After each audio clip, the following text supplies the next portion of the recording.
que agradecemos sobre todo pues la amabilidad siempre que tiene en recibirnos, siempre que necesitamos una sala especial y además tan bonita como pocas hay en Gijón para dar una conferencia magistral, y seguimos pues con esa buena colaboración, esas buenas relaciones que tenemos con el Acuario y con el Ayuntamiento de Gijón. Es un placer para mí presentaros a uno de los investigadores del Centro Oceanográfico de Gijón, que tiene además un gran prestigio internacional, preside el grupo de trabajo del ICES, del Consejo Internacional para la Investigación del Mar en Europa. Ha trabajado fundamentalmente, es físico, es oceanógrafo, y ha desarrollado su carrera profesional en la Universidad de Oviedo, donde se doctoró, y ahora en el Centro Oceanográfico de Gijón, donde dirige además un grupo de trabajo sobre los estudios oceanográficos en todo el Cantábrico y también en la zona de Galicia, pues, estudiando las grandes profundidades también en proyectos de radiales profundas en toda la zona del Cantábrico y el Atlántico, y por lo tanto es un gran conocedor un poco de los sistemas oceánicos, de la explicación de las masas de agua de este mar Cantábrico que nos rodea y del Atlántico, y por lo tanto pues es una persona especial para dar esta charla sobre cambio climático y el océano, donde seguramente muchos de nosotros vamos a aprender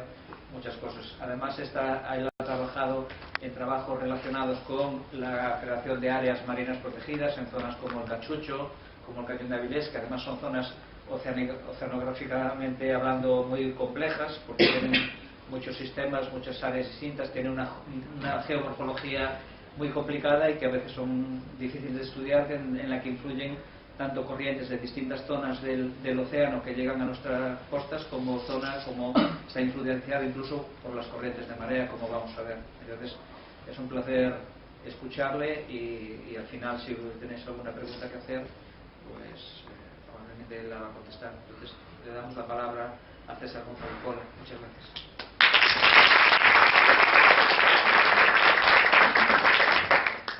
Muchas gracias a todos por venir, y muchas gracias al Acuario de Gijón por darnos la oportunidad de contar las cosas pues, que nos preocupan, en la que trabajamos diariamente. Y os voy a hablar un poco de, como dice el título de la charla, cambio climático y océano, desde la perspectiva de cómo la circulación oceánica afecta al clima, y también desde la perspectiva de cómo el calentamiento que hemos observado hasta ahora pues, está afectando ya a los ecosistemas, y qué podemos esperar en el futuro según lo que pase. Entonces, bueno, para tener un poco de introducción como esquema de la charla, primero pues voy a hablar voy a dar unas pinceladas de lo que es el cambio climático, aunque yo creo que bueno, pues es bastante conocido, se habla mucho de ello, pero bueno, siempre está bien para centrarnos en dónde estamos, el dar unas pinceladas al principio, para ir a cuál es el papel que juega el océano en todo el clima, de transporte de calor y bueno, pues cómo está acoplado el clima global de la Tierra con el océano. Luego pasaré a hablar un poco de lo que hemos observado, el calentamiento reciente del océano. Sabemos que ya ha pasado, como lo hemos medido, y cuáles son realmente las cifras de calentamiento que tenemos. Luego iremos a los efectos, qué es lo que se ha observado y qué es lo que está previsto que pueda pasar. Bueno, el nivel del mar está un poco aquí como colateral, porque es algo que puede traer el cambio climático, el calentamiento global, con problemas costeros, pero bueno, yo entiendo que no es el mayor de los posibles problemas. Luego sí hablaré más de los ecosistemas, cómo está afectando, y en toda la cadena trófica, desde la producción primaria, las microalgas, que son los primeros productores de materia orgánica del océano, y cómo pues por la cadena, pues por el zooplancton y por los peces. Hablaré del océano global, pero también pues buscaré siempre uno de los ejemplos que tenemos en el Cantábrico de muchas de las cosas que ya estamos viendo aquí, y lo que puede pasar en el futuro. Comentaré un poco también que los problemas del océano debidos al cambio climático pues no están solos, y que realmente se suman a otros problemas, algunos asociados, como la acidificación y la caída del oxígeno en el océano, que son problemas, pueden ser graves, son graves y están muy relacionados con el cambio climático, y otros que no están para nada relacionados con el cambio climático, pero también presionan sobre nuestros ecosistemas. Y luego voy a volver a dar un salto a la física para hablar un poco de cómo el océano podría comprometer la estabilidad del clima de la Tierra. Y luego, pues, finalmente, podría poner conclusiones, realmente es una única conclusión, que es que pues, no sé, garantitivo, pero bueno, después de la charla lo veremos. Bueno, lo primero así de básico pues es definir el clima, que todos sabemos que el clima es el promedio del tiempo meteorológico en una zona, ¿no? Típico mapa del colegio, ¿no? Donde nos enseñaban que aquí hay clima atlántico, aquí hay clima continental. El clima atlántico se caracteriza pues porque llueve bastante, pues porque los inviernos son suaves y los veranos pues también son suaves. Bueno, pues tenemos que hay diferentes climas que son los promedios del tiempo meteorológico. ¿Y por qué hay meteorología de clima? Bueno, pues básicamente por el imbalance entre la cantidad de calor que recae sobre las zonas polares respecto de las zonas ecuatoriales. Los rayos solares inciden oblicuamente en las zonas de los polos, aquí llega mucho menos calor y de alguna manera, tanto por el transporte oceánico como atmosférico, pues se tiene que reequilibrar. Y esta redistribución de calor, unido a que la Tierra gira y a que se genera vapor de agua que forma nubes, etcétera, estos flujos de aire y de agua son lo que experimentamos como meteorología.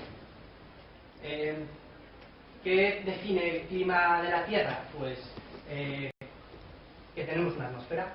Entonces, pues en la Tierra retenemos más calor del que retendríamos si no la tuviéramos. Al tener una atmósfera con gases que amortiguan o realmente retienen el calor antes de devolverlo al espacio, pues el clima de la Tierra tiene una temperatura global de unos más o menos agradables 15 grados, con mucha dispersión por el planeta, pero bueno, si no hubiera atmósfera serían 18 grados bajo cero, más o menos es el cálculo que existe.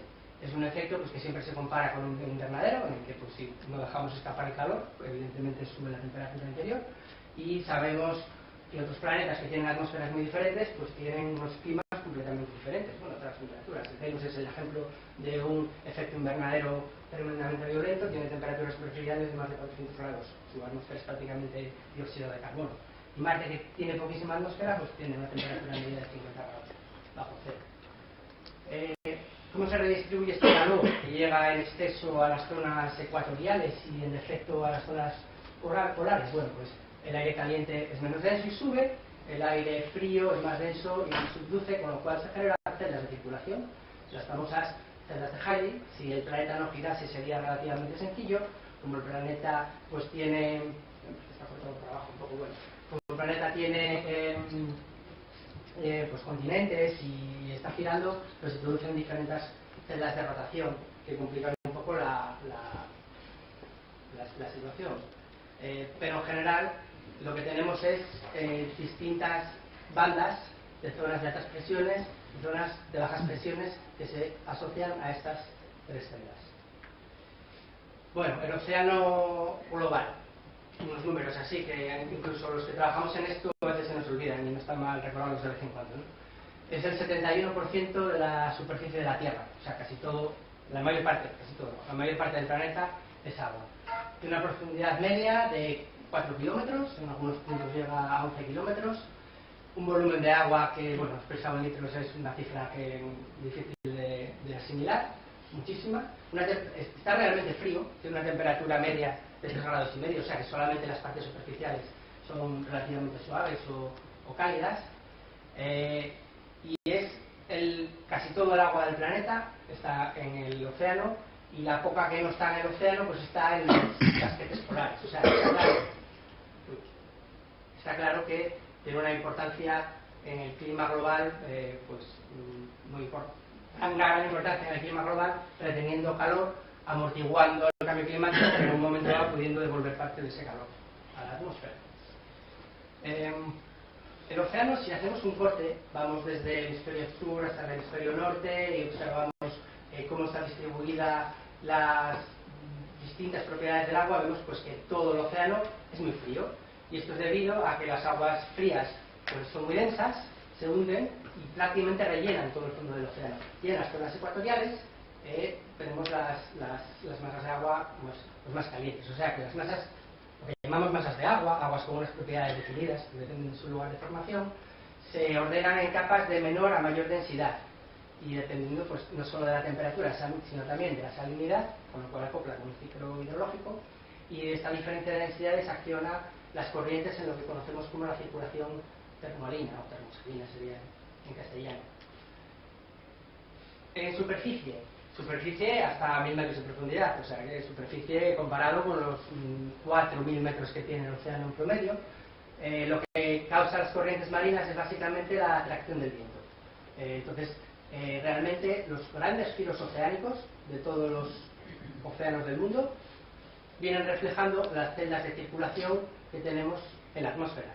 Nuestro anticiclón de las Azores, que a veces cuando viene pues nos trae buen tiempo, y la borrasca de Islandia, que cuando según venga una o venga otra, pues llueve o hace calor, y en todos los sistemas del mundo, bueno, pues este anticiclón de las Azores hace este giro atlántico que se llama, bueno, pues es el giro subtropical del Atlántico Norte. Un mapa en el que todas estas corrientes realmente tienen sus nombres, ¿no? La corriente del Golfo, la corriente de Canarias, la Vendela, en fin, la corriente de Humboldt. Estarían siguiendo estos grandes sistemas atmosféricos, y cuando combinamos el viento y la densidad, lo que tenemos es la circulación de retorno. Al llegar a las zonas polares, el agua se enfría, emite calor a la atmósfera, se hunde y vuelve a rellenar la parte profunda del océano. En las zonas ecuatoriales, poco a poco, con el calor desde arriba, pues va remezclando y vuelven a aflorar en superficie. Entonces, lo que hace esta gran cinta transportadora de calor es transportar calor desde las latitudes bajas a las latitudes polares. O sea que el océano regula el clima, ayuda a la atmósfera. ¿Cuánto? Pues más o menos una tercera parte del calor que va desde los polos hacia el Ecuador, quiero decir, el calor que va desde el Ecuador hacia los polos, lo llevan las corrientes oceánicas, por 2/3 que lleva la atmósfera. Y esta configuración de las corrientes regula los climas de todo el planeta, y por eso, debido en parte, porque también hay efectos atmosféricos, pero en parte, por ejemplo, la anomalía que tiene la zona del norte de Europa con respecto a otras latitudes, o en la Antártida, que aquí está cortado, pero bueno, por el proyector, es debida al transporte de calor específico de las corrientes marinas. Bueno, se retroalimentan, o sea que si cambiamos, si alteramos el sistema, pues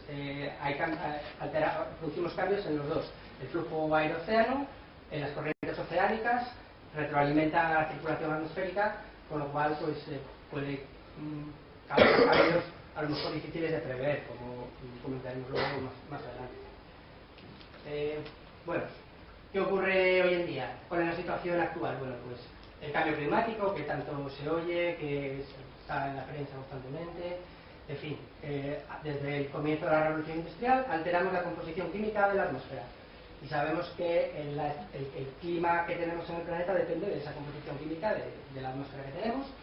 Lo que hacemos al incrementar los niveles de dióxido de carbono, esta vez dióxido de carbono medido en Hawái, en un lugar alejado de la industria desde los años 60, que sube de una forma progresiva, pues lo que hace es acentuar el efecto invernadero.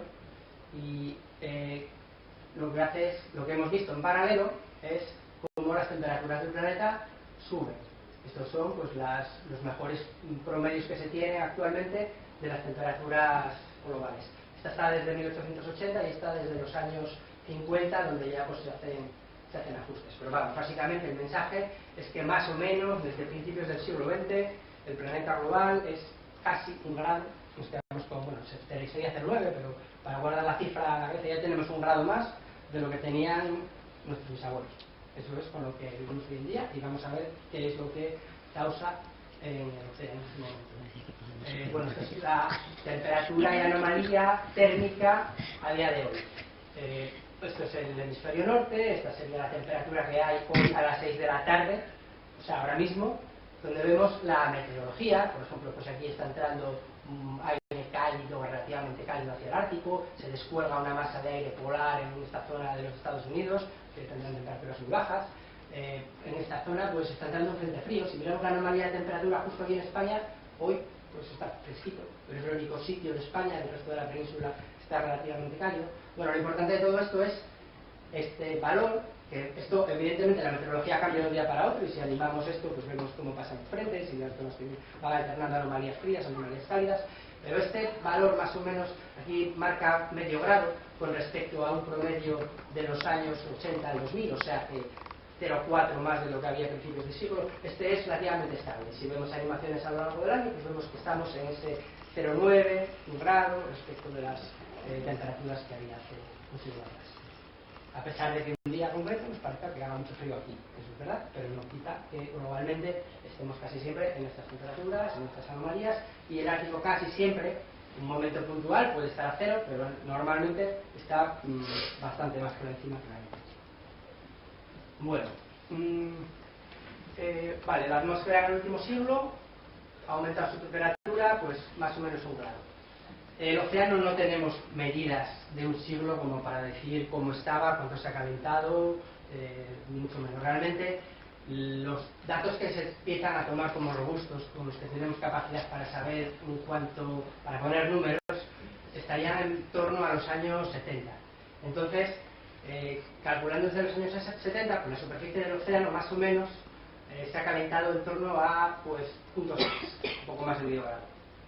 Si vamos a los primeros 100 metros de la columna de agua, que ya hay que medirlo pues con perfiladores de hidrografía, desde barcos, ya pues con temperaturas inferiores, la cifra bajaría a unos 0,4. Y si vamos a los primeros 700, que es una profundidad límite desde donde sí que se tiene un muy buen registro, vemos que el aumento ha sido del orden de 1/10. Y no ha sido regular por todo el océano. Por ejemplo, vemos que hay mucho calentamiento en el Atlántico Norte, y esto responde a cómo circula, cómo ha circulado, cómo está realimentando el sistema climático estas regiones. En total, si integramos esos 1.300 millones de kilómetros cúbicos, el calentamiento global del océano hasta ahora solo es de 0,06, que realmente puede que no parezca mucho, pero realmente ya es más de un 90% de todo el calor que está entrando de más en la Tierra debido a que hemos alterado las condiciones químicas de la atmósfera. Y realmente solo el 1% estaría en la atmósfera. O sea, realmente es muchísimo calor. O sea, que el océano juega un papel fundamental amortiguando, pero también podría devolver muchísimo calor de golpe. Si todo ese calor que ahora mismo se ha diluido en todo el océano se fuera a la atmósfera, supondría pues más de 70 grados, lo cual pues es absurdo, porque sería absurdo tener un planeta que no tuviera océano, pues no sería la Tierra, ¿no? Pero bueno, esas son las cifras que son bastante impactantes, a mí me lo parece. Todo este es el calor que es capaz de retener el océano. Y es interesante que el calentamiento está siendo más rápido en la superficie, lo cual supone un aumento de la estratificación. Pondría por aquí que luego veremos que es importante para los ecosistemas marinos. Si un océano está más estratificado, va a ventilar peor, va a tener peor capacidad de recoger, o sea, de enviar oxígeno, que es necesario para la vida, a las zonas profundas. ¿Cómo hacemos el seguimiento? Pues de todo esto. La región del Atlántico Norte, por ejemplo, es de las mejor muestreadas del océano. Y todos los años nos juntamos, casi todos los países del arco atlántico, incluyendo pues Estados Unidos, Canadá, Rusia, o sea que realmente es un ejemplo de colaboración internacional, y ponemos en común todas las series y vemos lo que está pasando en unas regiones, en otras, y se produce, bueno, como estoy implicado, producimos un informe que se puede consultar en la web, con este nombre, el link estaba aquí abajo, este es el nombre del informe, y podemos ir pinchando y viendo cómo son las series temporales más antiguas, más relevantes de toda la zona del Atlántico Norte, y ver cómo ha ido evolucionando. Y lo que nos encontraremos en casi todas es algo así: medio grado, 0,8, algunas son mucho más ruidosas, mucho más difícil extraer tendencias, pero bueno, la visión global nos da una idea de cómo ha ido evolucionando el mar Cantábrico. Esto sería, por ejemplo, el Mar del Norte. El Mar del Norte, pues vemos que ha pasado de 9,5 más o menos a 10,5 en los últimos 40 años. Es un grado más ahora mismo el Mar del Norte de lo que era hace unos 40 años. Hay algunas series que son espectaculares desde el punto de vista de los suaves o de los progresivos que son los calentamientos. Esto es donde los noruegos tuvieron el barco meteorológico que más tiempo estuvo en funcionamiento del mundo, desde los años 40, el barco K, y es la temperatura a 2.000 metros de profundidad, es tan peligroso.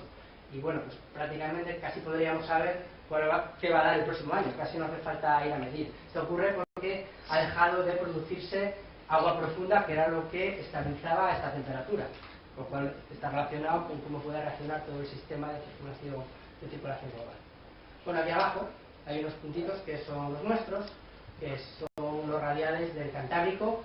son estos puntitos negros, que son los que mostramos regularmente, unas secciones costeras que hacemos típicamente cada mes con compañeros del oceanográfico, normalmente en este barco, y luego hay una sección que es la de Finisterre, que ya llega a lo que es la cuenca abisal ibérica, que se muestrea típicamente una vez al año. Bueno, aquí hay todas las corrientes que sabemos que existen por la zona, y son estos dos puntos, pero así un poco a modo de resumen, esto es el registro de la zona, pues de la estación más externa de Santander, que es una de las mejores muestreadas. Vemos que también tenemos calentamientos. Estos son temperaturas en niveles en torno a los 300-600 metros, y estos son en torno a los 600 y a los 1000, y ha habido una progresión al calentamiento muy alta desde los años 90, que ahora se está amortiguando por cambios en el Atlántico Norte, lo cual ni contradice ni corrobora que haya cambio climático, porque ya sabemos que no es homogéneo. Lo importante son las cifras globales, y por eso nos vamos de muchos países y nos ponemos en conjunto y vemos lo que está ocurriendo.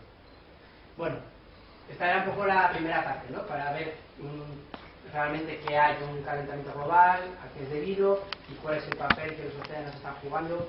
Entonces paso al segundo bloque, que es lo que hemos observado hasta el momento y qué es lo que podría pasar según cómo de moderado o brusco o severo sea el cambio climático en el futuro. Recordar esto, de momento tenemos un grado más que lo que había hace un siglo. Esto es comparable a las fluctuaciones naturales, o sea, el clima del planeta no es distinto a lo que era hace un siglo, es un poco más calentito en general, con lo que podría oscilar entre periodos medievales que se saben que fueron cálidos, periodos postmedievales que se saben que fueron relativamente fríos, y en función de las futuras emisiones de gases de efecto invernadero, y según incertidumbres de los modelos de predicción, tenemos incertidumbres en cuánto vamos a emitir y incertidumbres en lo bien que lo saben hacer nuestros modelos de predicción, pues esperamos que un grado más como mínimo, ya lo tenemos garantizado, porque el proceso del cambio climático lleva inercia y ya la composición de la atmósfera ya la hemos cambiado bastante, pero podría ser hasta 5 grados más para finales de este siglo. En un escenario relativamente realista, pero en el que los países colaboremos y tratemos de rebajar nuestro uso de los combustibles fósiles, podemos pensar en torno a 1,5 grados, 2 grados más de lo que tenemos ahora mismo, 2,5 grados respecto al periodo preindustrial. Esto es optimista ahora mismo. Entonces, en cuanto por ejemplo a la subida del nivel del mar, bueno, pues ¿qué hemos visto hasta ahora? Estas líneas son lo que ha cambiado el nivel medio del mar a nivel global. De momento ha subido pues 25 centímetros, o sea, realmente no es gran cosa, no es para asustarse. En una zona que tenemos mareas de 5 metros, pues 25 centímetros, bueno, es relativamente llevadero. Desde que hay satélites, en 1993, hay satélites específicos que miden muy bien la altura del nivel del mar, hay una subida que va del orden de unos 3 milímetros al año. O sea, de momento no parece muy grave. Bueno, antes de los satélites lo medíamos con mareógrafos, que eran pues estas casetas que había en algunos puertos, con papel milimetrado, algunas se guardan pues para que la gente los vea, un poco a modo de museo. Esta es la de Santander, ¿no? Tiene tendencias similares.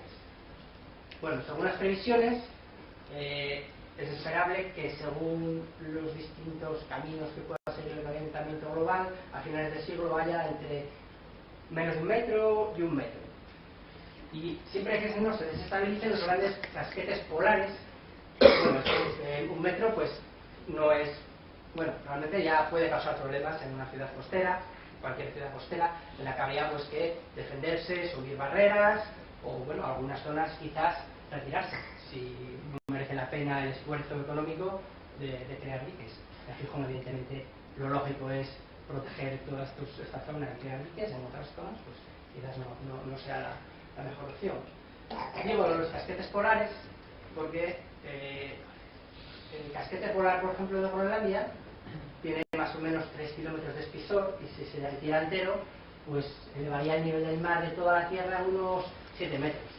No se espera que en los escenarios que son realistas vaya a pasar esto, pero la dinámica o el conocimiento de cómo funcionan los casquetes de hielo es todavía pobre, o hay muchas incertidumbres. De hecho, se ve como en estas zonas lo que se están creando son ríos que penetran dentro del casquete, son subterráneos, llegan hasta la base de los glaciares y los hacen lubrican la base, con lo cual los hacen derrapar. O sea que hay gente que estudia los casquetes polares que dice, ojo, que no estamos tan seguros de que no se vayan a ir parte de los casquetes polares como el de Groenlandia al mar y vaya a haber una subida mucho más abrupta. Creemos que no, pero están las incertidumbres. Y en la Antártida, pues algo parecido. La Antártida tiene dos grandes casquetes polares. Uno es el oriental, que es inmenso y que si se derritiera pues no se subiría a nivel del mar algo así como unos 60 metros, pero nadie cree posible que pueda pasar eso en los próximos siglos, hagamos lo que hagamos, por mucho que nos empeñemos. Pero luego tiene otro, que es el casquete occidental, que es más pequeñito y es mucho más delicado, y él solo sí subiría al nivel del mar unos 5 metros. También se cree que es bastante robusto, pero últimamente se está viendo que al calentar el océano, esos 0,4 que estábamos viendo hasta los 700 metros, pues están lubricando, empezando a derretir la base, que es la que sujeta los casquetes que están en tierra en el mar. Con lo cual hay gente que está estudiando los casquetes antárticos que dice, ojo, que tampoco estamos tan seguros de que no vayan a fallar en el momento que menos lo esperemos. Un poco de cambio de mundillo, pasamos a los ecosistemas, ¿no? Hemos dicho que vamos a ver cuáles son los efectos que estamos observando ahora en los ecosistemas marinos. Esta sería la típica imagen de la cadena trófica, ¿no? Primero tenemos los productores primarios, las microalgas, que a partir del sol y materia inorgánica crean materia orgánica, se lo come los del dragón, el zooplancton, los pequeños peces, los grandes peces. Aquí deberían de estar grandes mamíferos marinos, tiburones, pero bueno, la realidad es que estamos básicamente estamos nosotros, y esta es la, digamos, el ciclo, la cadena o la pirámide de los ecosistemas marinos, ¿no? ¿Qué ocurre con el fitoplancton? ¿O qué se espera que pueda ocurrir con el fitoplancton? El fitoplancton tiene mayor presencia, al igual que la Tierra. Este es un mapa de satélite que da una imagen de la clorofila, tanto del océano como de la Tierra. Y vemos que las zonas desérticas de los continentes se asocian también con zonas desérticas. El punto de estos grandes giros son muy poco productivos. Casi no hay plancton. Y en las zonas ya de latitudes medias, pues hay muchísima más producción primaria. Nosotros estaríamos en el borde y aquí tenemos a veces blooms o florecimientos de plancton que son desde satélite, que crean imágenes pues muy vistosas, ¿no? Desde los satélites. Y alguna vez, pues hace cosa de 2 años creo, hubo unos días que se puso el mar como un color muy celeste, que a mucha gente le extrañó, y era realmente el filamento de este tipo pues, que se metió hasta esta zona. En fin, y la producción primaria funciona de esta manera. ¿Qué observan nuestros compañeros que estudian el fitoplancton en el Cantábrico? Pues a lo largo de los últimos 30 años que va teniendo ya el programa radiales, pues ven que hay menos biomasa, hay menos cantidad de fitoplancton y que hay más células de pequeño tamaño y que se alteran las proporciones relativas. En general, que se está convirtiendo más en un ecosistema parecido a lo que hay más hacia el azul. O sea, realmente vemos que empiezan a migrar todos los ecosistemas hacia las regiones polares. ¿Qué podría pasar según algunos modelos? Pues que estas zonas desérticas de los océanos pues que se expandan, y según algunos modelos y con un escenario agresivo de emisiones podrían perderse hasta un 4% de la producción primaria de los océanos de aquí a un siglo. Esto es el 4% de toda la comida que produce el océano para todos los animales que viven allí, incluida la que nosotros cogemos. O sea que parece poco, pero bueno, es importante. Bueno, bosques de algas, esto también es producción primaria, en volumen o en importancia ecológica, quizás mucho menos que la de las microalgas que están en todo el océano, pero son ecosistemas muy valiosos. Pues albergan fauna específica, bueno, en fin, tenemos cariño, vamos, a los bosques de algas que tenemos en estas regiones, y realmente ocupan todas las zonas, latitudes medias altas de todos los océanos del mundo, y básicamente todas ellas, en todos los lugares, están en recesión. No solo por la temperatura, también por otros factores, pero bueno, en algunos sitios realmente han desaparecido por completo los bosques de algas, como por ejemplo el oeste de Australia o las zonas de Japón, y en otros sitios pues el efecto es menor, pero todos están en recesión y migrando hacia regiones del norte. Nosotros en el Cantábrico teníamos también unos bosques de alga, y digo teníamos porque bueno, pues desde hace años los estudian bastante detenidamente en la Universidad de Oviedo y han visto cómo la mayoría de las especies pues se han ido perdiendo, y cuando los compañeros de la universidad actualicen esta figura pues van casi a tener que borrar, por ejemplo, para las las laminarias, que son las algas paras que tenían un tallo circular, pues prácticamente es imposible encontrar ninguna ya en el Cantábrico, y las chacorrizas quedan prácticamente reducidas a parches. Esto pues se ha asociado a un aumento de la temperatura, pero también aquí hay varios factores, también una reducción en la intensidad de los afloramientos. Aquí tenemos en verano típicamente días de agua muy fría por los vientos locales que tenemos aquí, que hacen aflorar agua fría del fondo, y en realidad las predicciones de cambio climático globales lo que nos decían es que aquí se debería de intensificar el afloramiento, al igual que en las zonas más polares de los otros sistemas de afloramiento del mundo. Curiosamente, aquí se está cumpliendo, aquí se está cumpliendo, aquí se está cumpliendo, y aquí de momento parece que no. Así que como no sabemos ahora mismo por qué ahora hay menos nordestes y ha desaparecido o se ha debilitado el afloramiento, no es descartable que en el futuro pues volvamos a tenerlo, y a lo mejor de un respiro a nuestros bosques de algas pardas enfriando las aguas del Cantábrico. Y hay muchos interrogantes, pero en general el calentamiento global hace que estos bosques de algas pues tengan que migrar más a fondo. No solo las algas que están por debajo del nivel de la baja mar, las algas submareales, las intermareales pues también sufren de que ya no se ven bañadas por aguas frías. También la gente que acostumbra a ir al mar pues recordará que todos los peleros estaban cubiertos hasta arriba de fucus, como esta foto tomada en Oleiros en el año 2004 también por gente de la Universidad de Estudia, y ahora pues no están estas algas.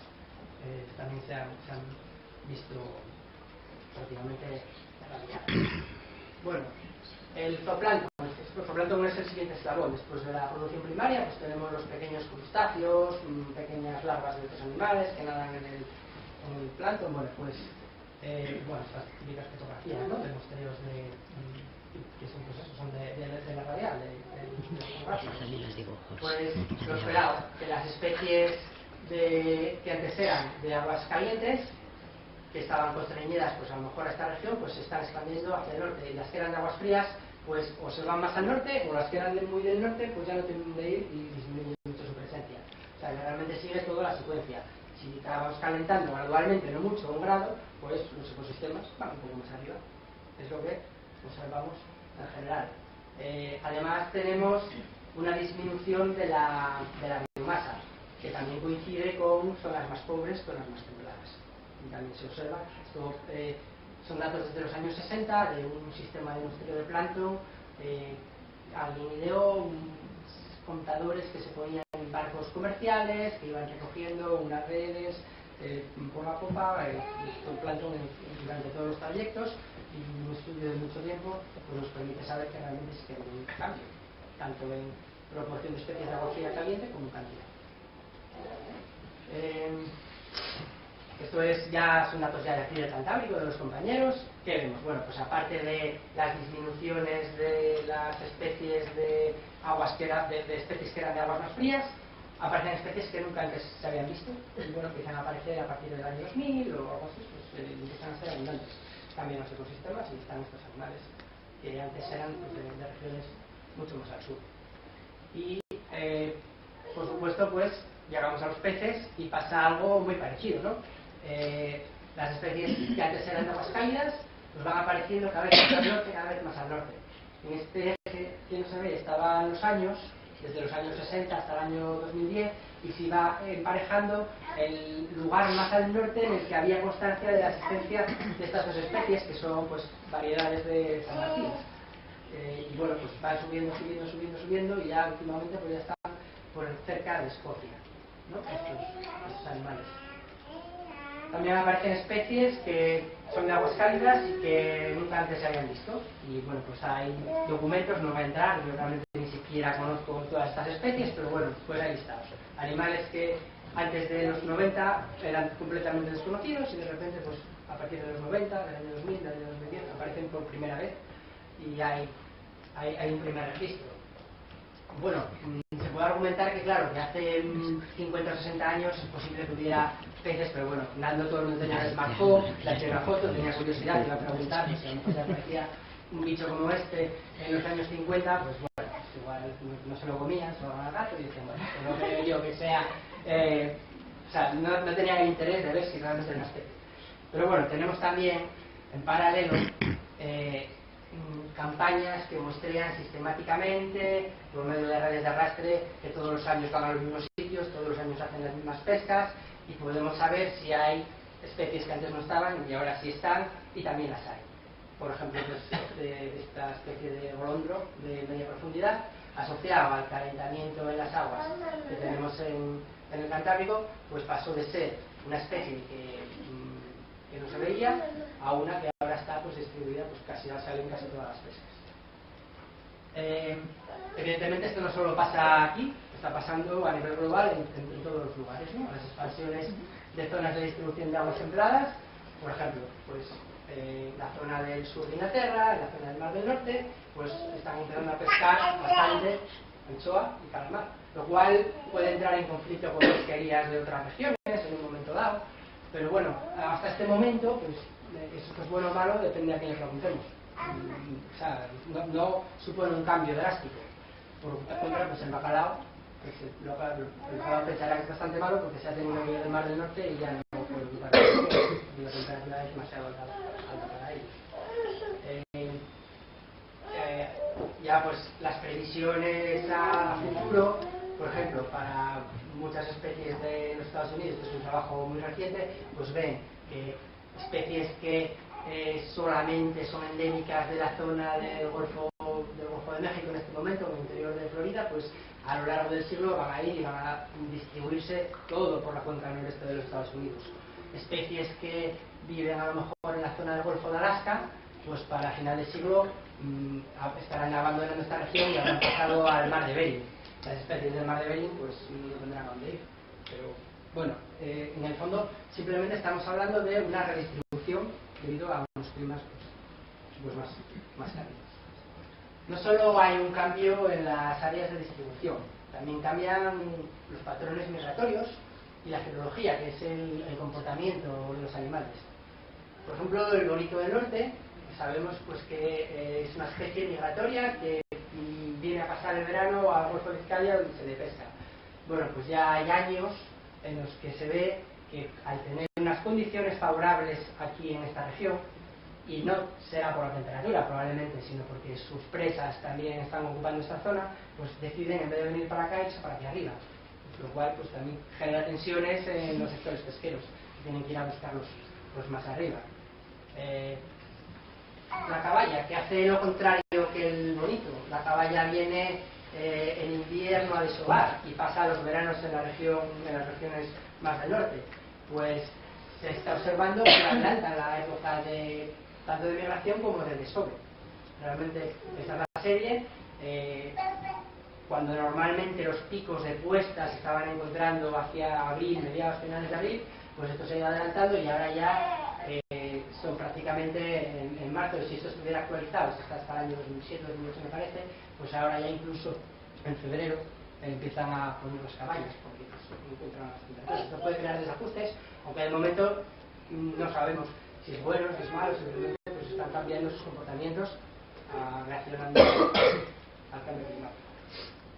Bueno, todas estas cosas pues causan presión sobre los ecosistemas, pero realmente pues no están solos, no es lo único a lo que se enfrentan los ecosistemas marinos.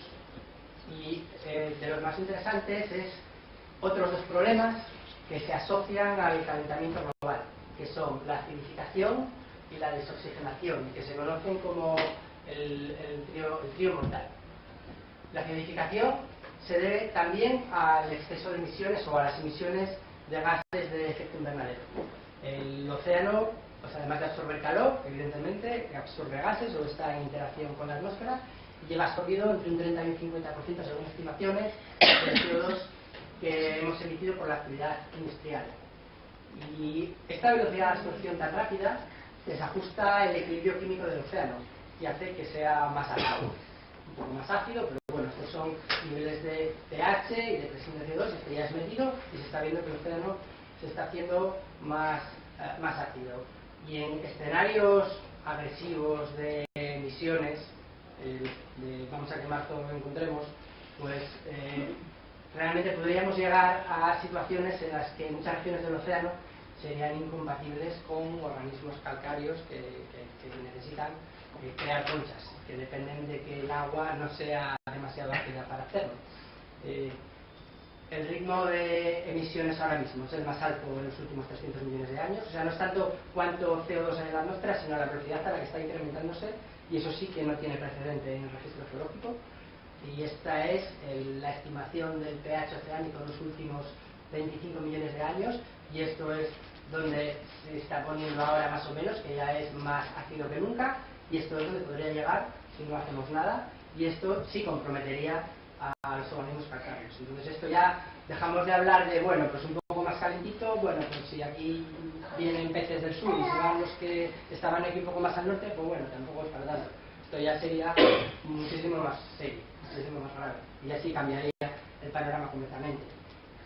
¿Quiénes son los organismos más sensibles? Pues estos son los organismos que creaban la foto de satélite, es fitoplancton, hay moluscos, tanto de los que forman parte del plancton como las almejas, los oricios, los equinodermos, los corales, no solo los corales de las arrecifes tropicales que todos estamos familiarizados, sino también corales de profundidad, serían sensibles a la acidificación. Esta foto está tomada aquí en el Cañón de Avilés, escasamente, habrá 40 kilómetros en línea recta desde aquí.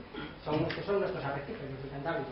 Estamos ahora, como decía antes Javier, pues tratando de protegerlos. Y pues son muy sensibles a que pueda acabar pasando esto. El segundo problema es la desoxigenación. Si el agua está más caliente, tiene menos capacidad para asimilar oxígeno. Y el oxígeno es importante, y los ecosistemas actuales están con bajas cantidades de oxígeno. Hay zonas muertas en el océano donde el oxígeno es muy bajo. Algunas acentuadas por el efecto antropogénico, otras que son naturales. Y el cambio climático llevaría aparejado o lleva aparejado un aumento de las zonas hipóxicas, de niveles muy bajos de oxígeno, y anóxicas, en las que prácticamente no hay vida, como puede ser el fondo del mar Báltico o del mar Negro. ¿Qué ocurre? Bueno, pues las zonas productivas costeras pueden empezar a tener grandes cantidades o cantidades de volúmenes de agua anóxicos que impidan la producción. Los grandes predadores tienen fatiga, necesitan oxígeno, si el oxígeno baja pues no cazan bien o no les va bien, así que esto llevaría a cargar a la disminución del tamaño de los peces en general. Bueno, es un problema también aparejado al cambio climático y que contribuye. Hay otros problemas que no están, que conocemos todos, que no están ligados directamente al cambio climático, pero que hacen que los ecosistemas pues no estén a lo mejor en el mejor momento de la historia de la Tierra para enfrentarse a cambios abruptos. Entonces tenemos que tenerlo en cuenta. Sobre pesca, pues las cifras de la FAO son que el 86% de las pesquerías están al máximo de explotación o sobreexplotadas. O sea, el máximo de explotación no es realmente tan malo, se supone que estamos cogiendo lo máximo posible sin destruirlo. Hay muchas otras que están sobrepescadas y que no son sostenibles en este momento, pero bueno, realmente los ecosistemas que no están sobreexplotados están al límite, porque tenemos siempre esa tensión de la sociedad de que realmente queremos recursos pesqueros, ¿no? Bueno, la pesca. Este es un ejemplo interesante. Alguien que se dio cuenta que en un sitio de Florida salían a pescar desde los años 30 en el mismo barco y ponían los peces en el mismo panel y les hacían fotos. Entonces, pues un estudiante avispado fue y empezó a buscar las fotografías y dijo, mira qué buena manera de ver cómo ha disminuido el tamaño de los peces a lo largo del tiempo. Entonces, bueno, las fotos de los años 50, no sé si se ve bien, pues los peces eran todos mucho más grandes que la gente que los iba a pescar. Estos peces ya no existen. En los años 80 todavía había peces bastante grandes, pero bueno, ya no como los de los años 30. Y bueno, pues una chica fue, cogió, alquiló una salida para ver qué se pescaba en la actualidad, y pescó esto, pudiendo hacer realmente una comparativa muy clara de cómo están ahora los ecosistemas marinos por sobrepesca. Realmente los peces grandes han sido erradicados prácticamente. Y además de todo esto, pues contaminación, tampoco voy a entrar mucho porque este año se habló mucho del problema de la contaminación de plástico marino. Además tenemos los problemas de metano, los contaminantes orgánicos persistentes que encima se asocian a los plásticos y que, por ejemplo, para los mamíferos marinos y su reproducción pues son un problema grave.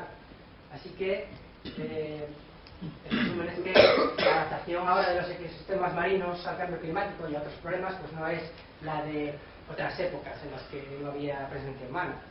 Entonces es algo que nos tiene que hacer ver el problema de seguir sometiéndolos a presión y que pues, hay riesgos de, o sea, son resistentes, son muy robustos, llevan muchos millones de años sobreponiéndose a situaciones adversas, pero quizás tengan un límite que no debemos explorar a fondo.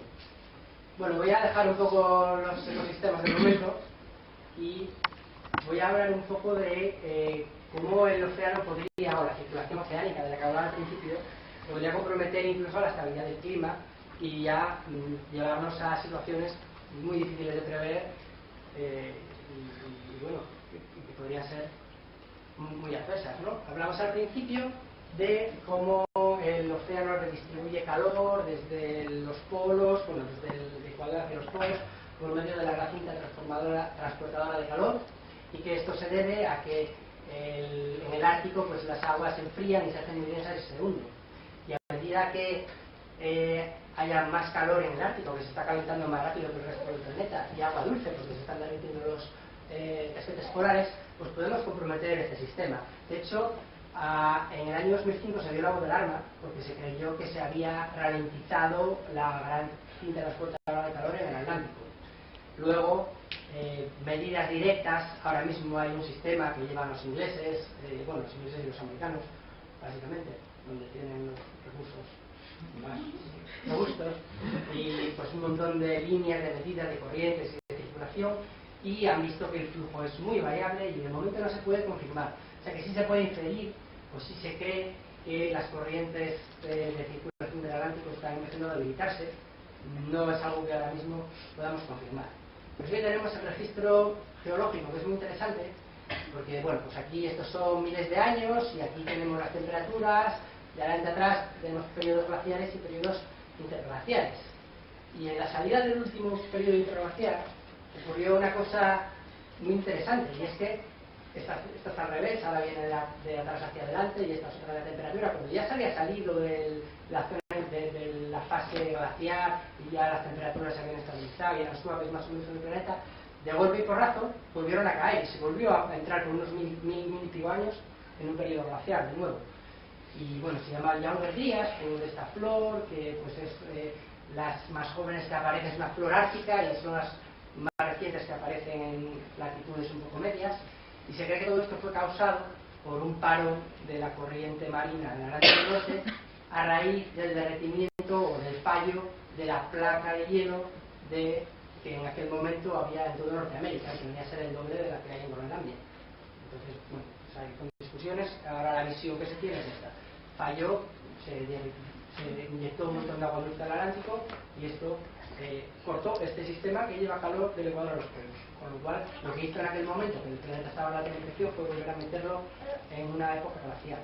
¿Qué podría pasar en el futuro? Pues es muy complicado. Si nos tenemos que enfrentar a la posibilidad de que haya cambios de este calibre, pues es muy difícil saber qué es lo que puede ocurrir. Tenemos un montón de mecanismos de retroalimentación, el clima puede ser ir cambiando suavemente, que es lo que estamos viendo hasta ahora, que puede ser un salto repentino, y entonces esto se intenta modelar, pero hay modelos que realmente son parecidos en el sistema, en cómo tratan a lo mejor algunos procesos, pero luego dan resultados muy diferentes. Y en general, todos están prediciendo un debilitamiento de la circulación de retorno para fin de siglo, especialmente en escenarios de emisiones agresivos. Y esto tiene unas consecuencias tremendas. Esto es el típico mapa que aparece en el informe del panel intergubernamental del cambio climático, viendo cómo sería la temperatura hacia el año 2100, teniendo en cuenta la circulación oceánica, y vemos cosas completamente distintas, ¿no? Del orden de que todo se calienta muchísimo menos, a lo mejor un puntito aquí, a que realmente, si hacemos zoom, algunos modelos que no son necesariamente peores que estos, realmente lo que dan es casi una semiglaciación en el Atlántico Norte a raíz de que ya no se hunda ese agua profunda. O sea, que realmente estamos en un territorio muy desconocido y lleno de incógnitas en lo que respecta a cómo los cambios en la circulación oceánica pues puede reaccionar ante escenarios agresivos de decisiones. Así que bueno, me he jodido bastante creo, pero la conclusión va a ser simplemente una, que es muy sencilla, ¿no?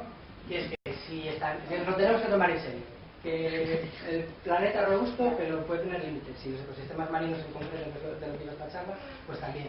Si conseguimos estabilizar los niveles de carbono en ciertos límites razonables, que se están estimando en torno a estos 450, 500 partes por millón, pues tenemos un riesgo contenido de que la situación se vaya o sea, que la situación se vaya de las manos, pues es improbable, ¿no? Tendremos un océano más cálido, con ganadores y perdedores. Aquí a lo mejor, igual esto se parece más a lo que es Portugal o Cádiz, pero bueno, eso a algunos les parecerá muy malo, a otros les parecerá pues, que es distinto, pero no necesariamente peor, y se perderán ecosistemas valiosos. Pero bueno, no estaremos en un planeta diferente al que hemos conocido. Pero si no somos capaces de reducir las emisiones, entonces podemos colapsar ecosistemas marinos, podemos desestabilizar el clima, podemos incluso causar extinciones masivas por el tema de la acidificación y de la desoxigenación y el propio cambio climático del océano. O sea que la conclusión es que esto pues no nos lo podemos permitir. Y pues esto es todo. Y muchas gracias.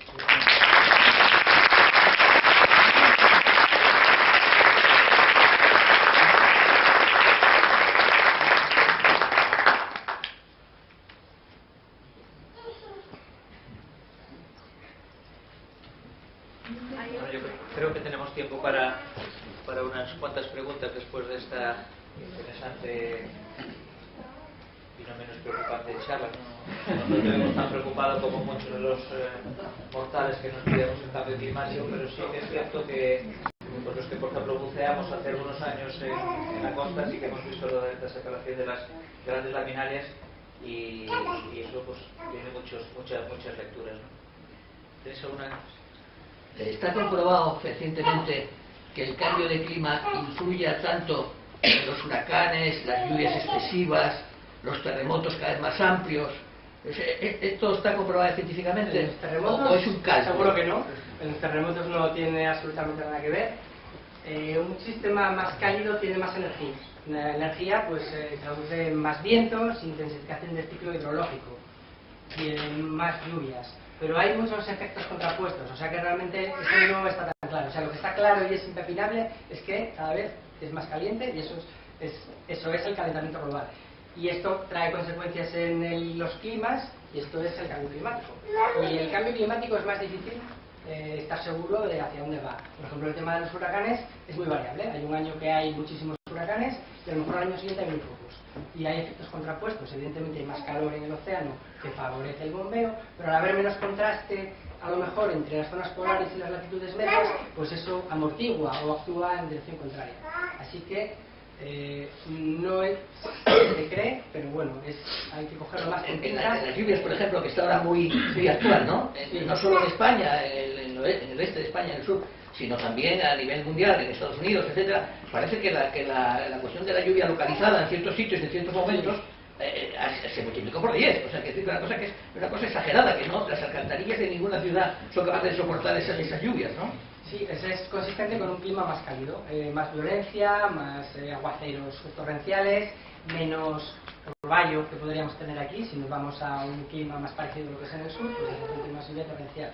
Pero sí que las proyecciones ahí son delicadas y no es tan fácil como estar seguros de que se calienta todo más o menos de forma generalizada, porque eso está establecido no en el siglo XX, en el XIX.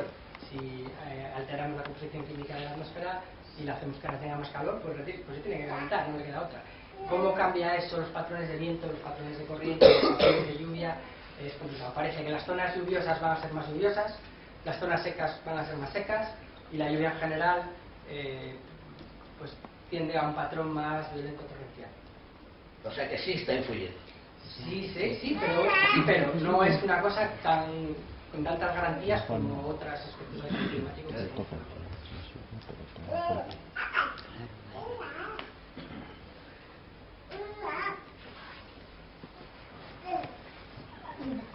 ¿Hasta qué punto son fiables los modelos? Porque si yo he entendido ahí bien, dependiendo de los parámetros que se metan en los programas para modelizar, tienes unos resultados u otros. Y ahora está muy en boga que hay que modelizar todo, y ¿hasta qué punto se puede fiar uno de Pues ahí tienes esos las modelos? horquillas que dan los mismos productores de los modelos en el IPCC, que te dicen entre 2 y 5 grados.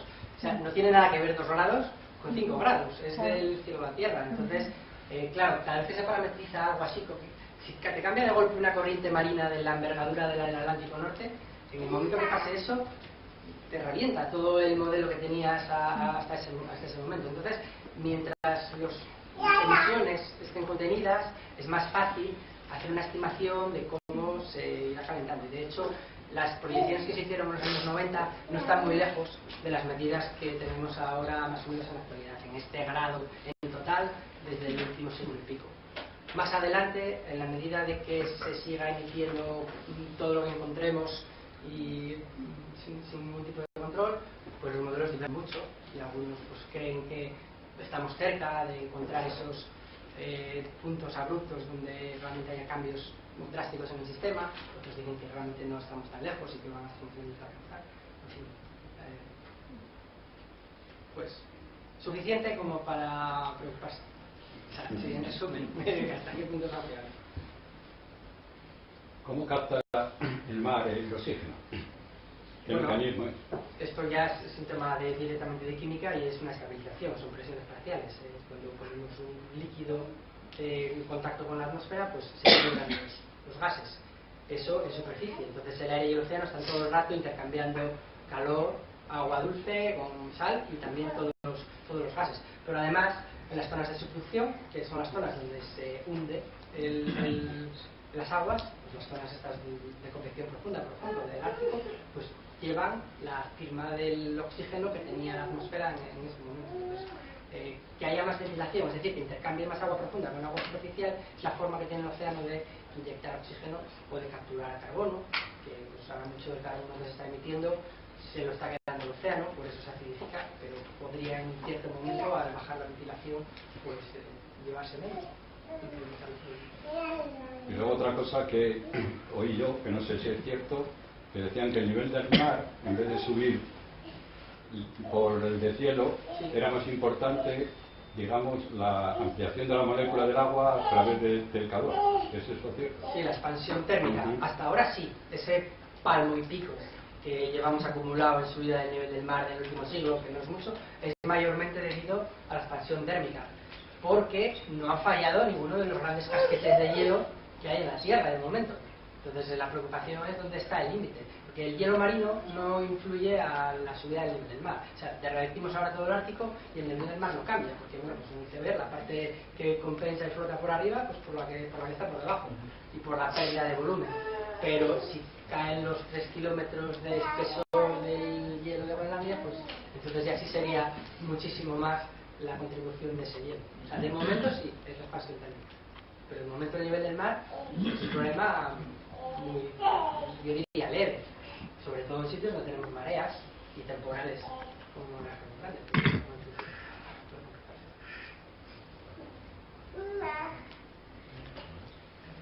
¿Qué apuestas hacen las grandes aseguradoras en función de lo que vosotros predecís? ¿Se sabe su comportamiento?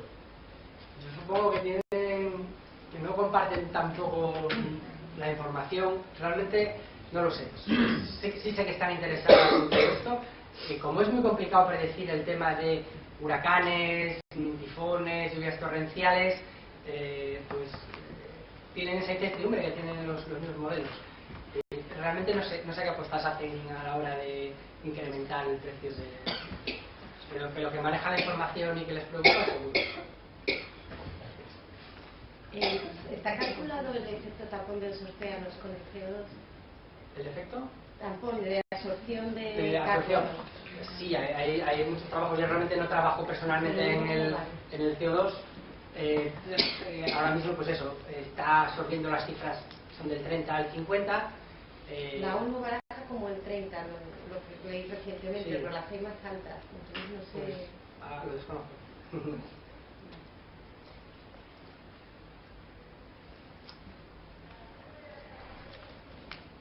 Bueno, pues muy bien, lo dejamos aquí. Muchas gracias por la charla interesante y os invitamos a participar en las jornadas de puertas abiertas del oceanográfico, y si no, nos vemos aquí de nuevo el jueves para la conferencia de Javier Cacho sobre los viajes del ocean.